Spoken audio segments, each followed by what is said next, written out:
Okay. Hi, Mama.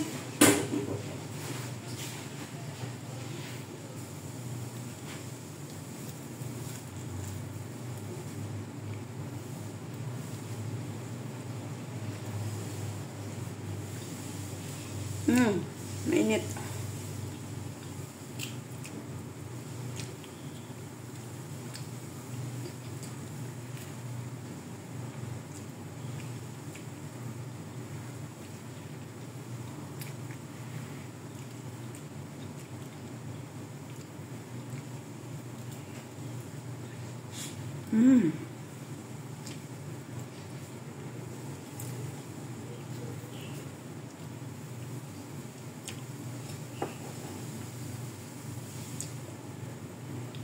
Ito lang yung breakfast natin.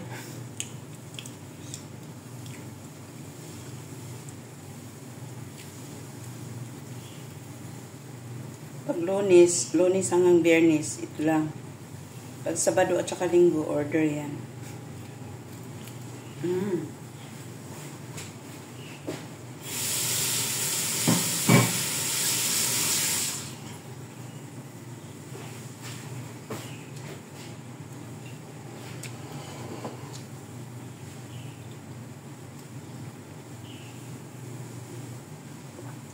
Busog na tayo sa kape at saka tinapay.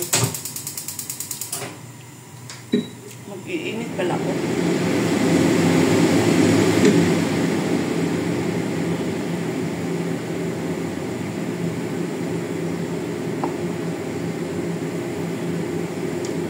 Kaalis ng mga amo ko.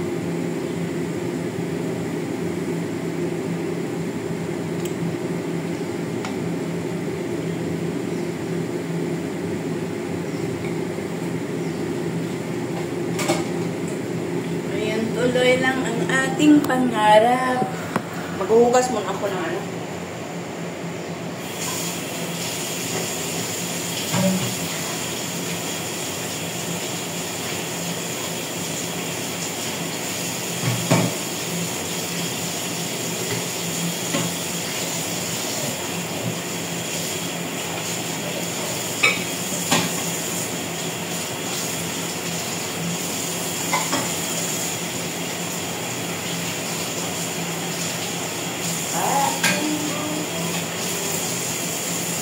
Sana hindi na ulan ngayon.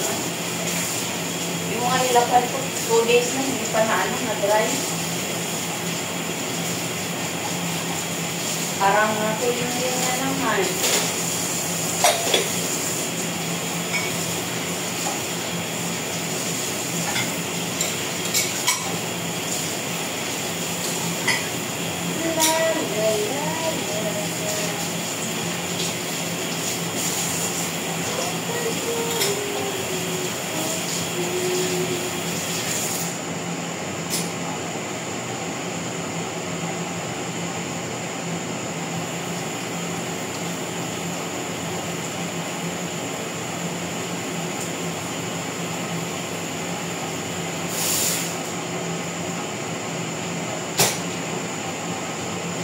see you again mamaya. Ayan, linisan time na naman tayo. Lilinisin ko lang tong hagdan ng alaga ko. Yung nasa kwarto, ang dami ng balahibo. Ayan. Madali lang. Binakyum ko siya, hindi siya matanggal. Pag ito nakita ng amo ko, naku na lang. Para sa dami to eh. Sinipon ako. Tumawag ako sa Pinas. Ayun. Ginano na naman nila yung nanay ko. Anong tawag doon? Tabang ba?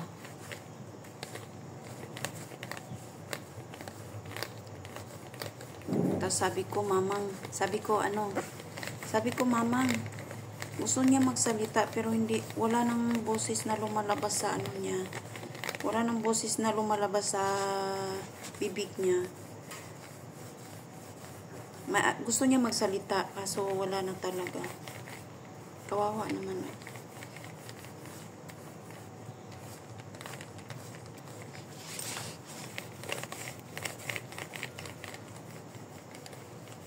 Yung anak ko daw hindi natulog kagabi.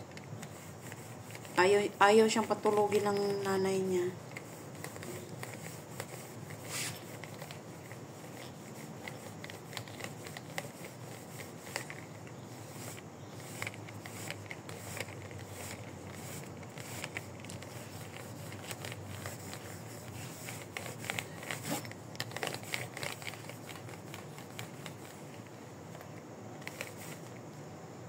Kakaiyak lang ba?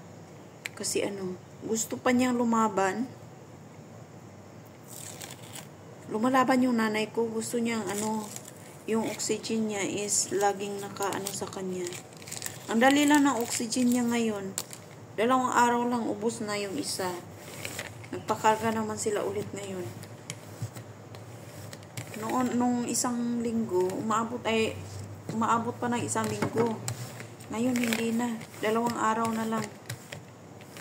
Kasi gusto niya malakas talaga yung yung hangin na lumalabas.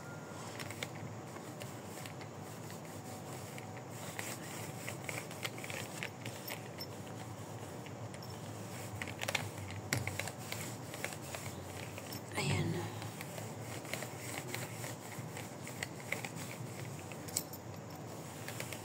Malinis na ulit. Yung mga sa gilid-gilid lang naman ang kulay itim ba? Klarong-klaro yung mga balahibo. Parehas sila nito. Itong sa loob, ganito din. Naiyak ako nung nung makita ko ang nanay ko na parang naghihinalo na talaga siya ba. Na gusto niya magsalita pero wala nang boses na lumalabas sa niya. Sa bibig niya.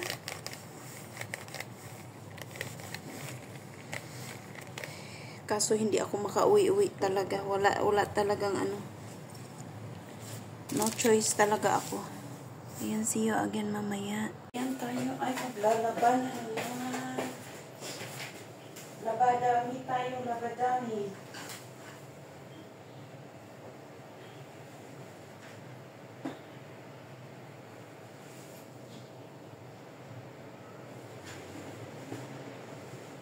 Labadami.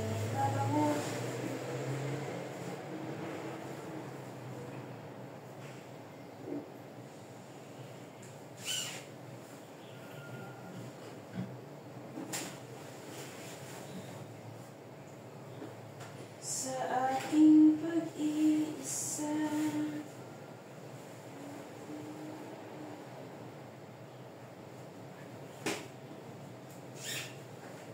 Ayan.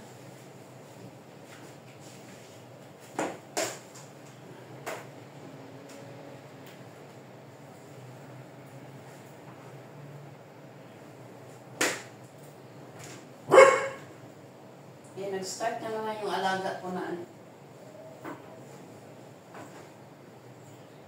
Buti na lang, may init-init ngayon. Pero Pero parang papatay-patay pa rin yung init. Baka uulan. Baka uulan bigla. So, ayan. Apoy, nagutom na naman ay.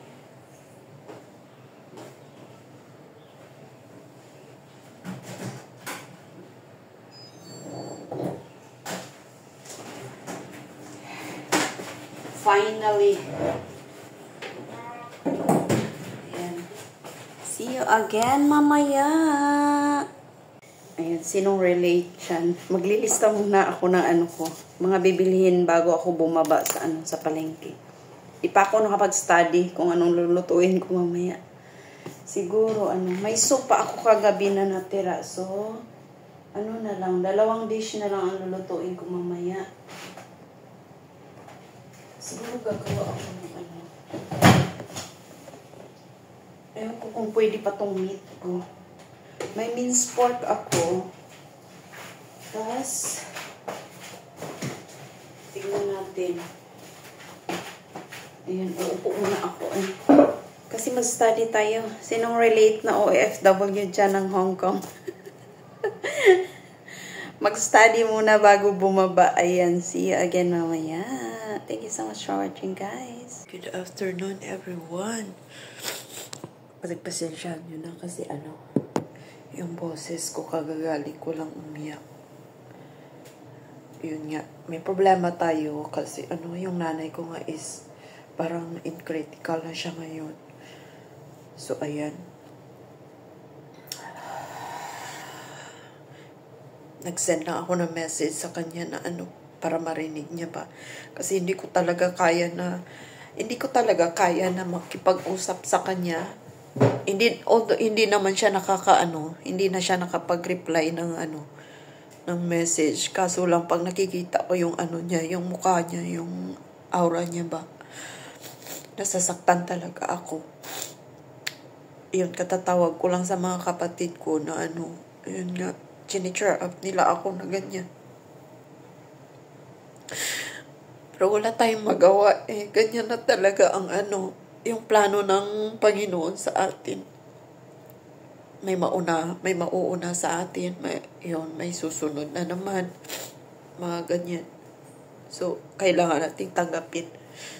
Sobrang hirap na kasi yung nanay ko na sa pagkikipaglaban niya ba. Wala namang gamot na hindi na siya nakakakain. Hindi na siya nakakainom ng mga gamot, mga ganyan. So, kung plano ng Panginoon, kasi talaga, parang, na talaga siya ba?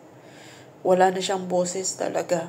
Gusto niya magsalita, pero wala na talagang Nag-send lang ako ng boses sa kanya, nag-record lang ako na na sana mapatawad niya ako kasi hindi talaga ako makauwi. Makakauwi man ako, pero wala pa rin akong maitulong sa kanila ba. Mas okay na yung nandito ako kasi nagtatrabaho nga tayo. Kahit sa financial man nang may maitulong tayo, may ambag tayo. Ayan. Tapos kung uuwi naman ako, uuwi lang ako na walang dala talaga. Yun ang mahirap pag mga ganitong sitwasyon na importante talaga. Alam ko naman na ang pera is makikita ko pa talaga. Pero sa ngayon talaga, iniisip ko yung anak ko na magka-college, opening class nila. Ewan ko ngayong August. So kung uuwi ako, tas tatanggalin ako sa trabaho ng mga amo ko ngayon. So mag-aantay na naman ako ng ilang buwan para makapag-apply. Ayun. Yun ang iniisip ko talaga kung uuwi ako. Hindi natin alam yung isip nila. Mga ilang buwan na lang kasi matatapos na yung kontrata ko. Tapos wala talaga akong ipon na dahil sa sa problema ko nga na ganito.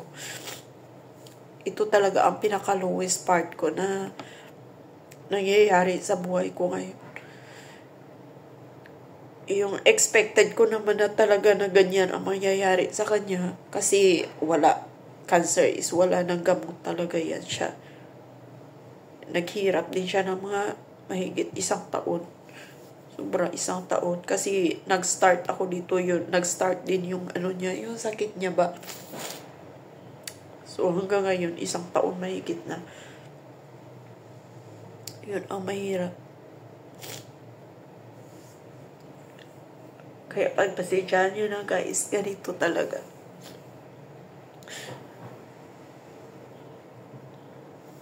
Ayoko na tumawag sa Pinas na ano, puro iyakan na lang ang nangyayari doon sa ano, mga anak ko.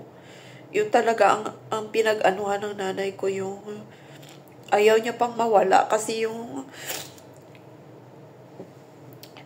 dahil din sa ano, dahil din sa akin at sa mga anak ko.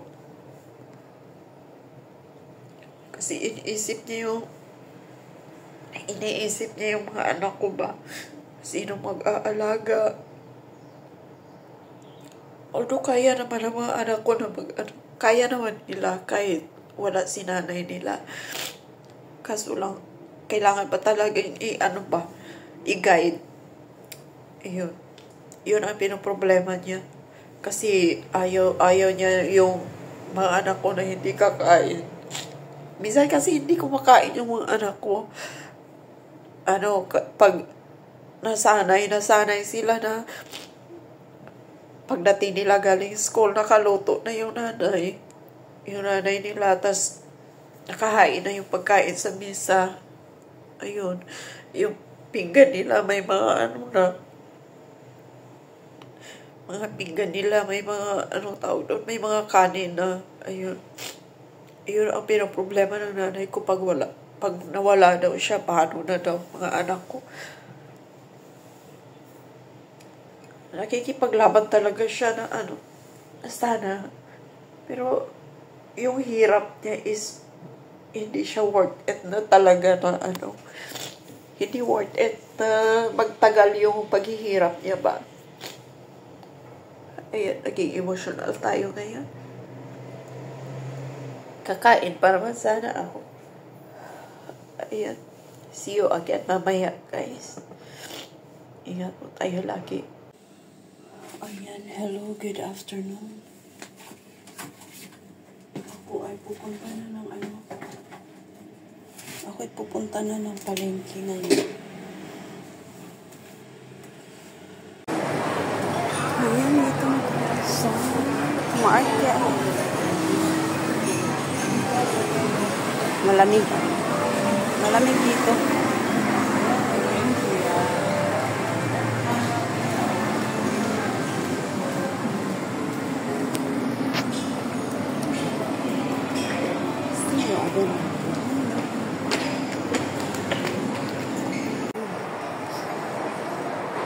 Super bango sa lugar na to. Nangati ako, kinagat ako ng lamok. Naglakad lang kasi ako.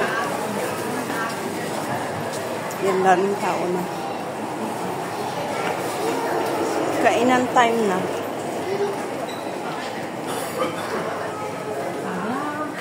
Ayan.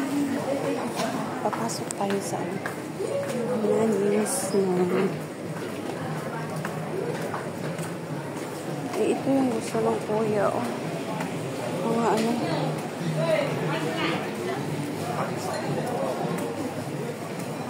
see you again. Nandito tayo. Ano lang naman yung bibilhin ko. Hindi na ako mag-basket siguro.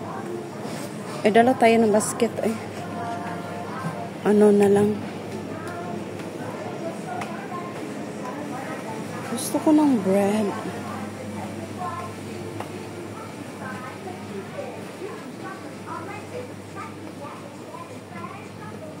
Bibili tayo ng Indomie.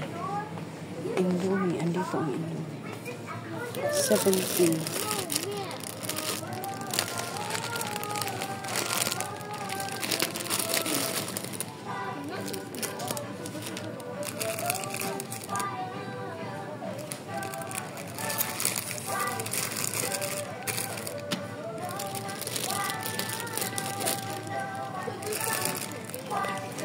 Anong pagkakaiba nito?